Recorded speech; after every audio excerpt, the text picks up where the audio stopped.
October 2020, Education Minister Dr. Nyan Gatsby-Dolly indicated that 90% of Trinidad and Tobago's schooling population were engaged in online learning.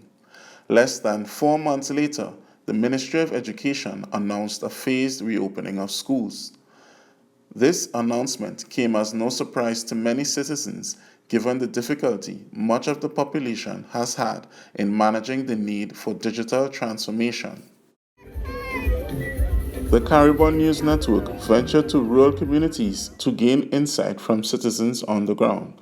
At the Dow Village Council Christmas Toy Drive, we interviewed primary school pupil and resident of Soparia, Soraya, who visited the community at the time of the event.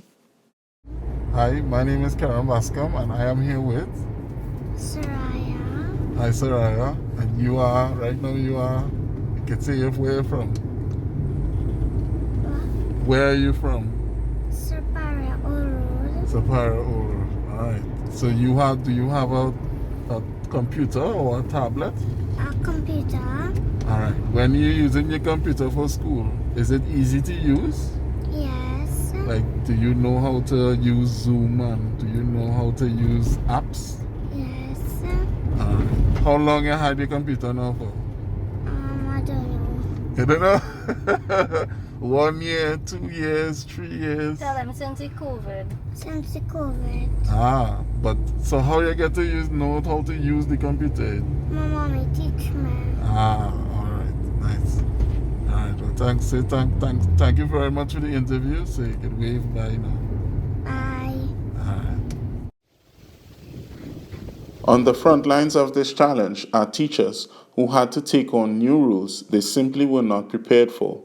Ms. Jonelle Cox, teacher at Chagonas Primary School, says that preparation for online learning is immensely time-consuming and beyond the scope of most teachers.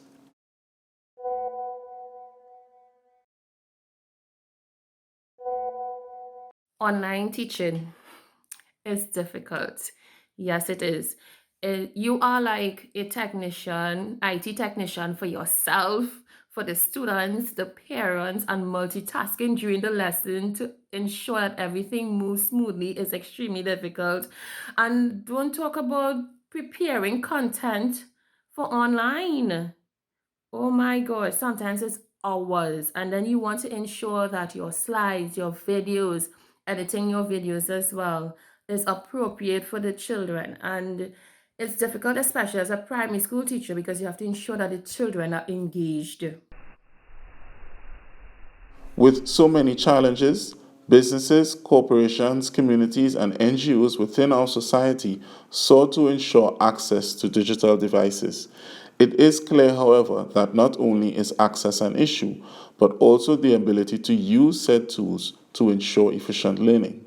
Ms. Teresa Wankin, Secretary General of the Canto Association, gives us insight.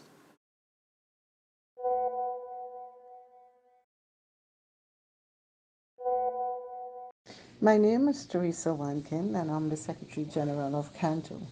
I grew up in the rural village of Granville, Cedros. Development in rural communities can only be done if there is collaboration with all stakeholders in a cohesive way, governments, private sector, and even the citizens themselves working together to solve the problem in a sustainable way. With the situation being referred to as an education crisis, NGOs and community groups have and intend to continue taking action. The Elevate organization is one such entity that seeks to provide books and digital tools as well as access to 100 students per year.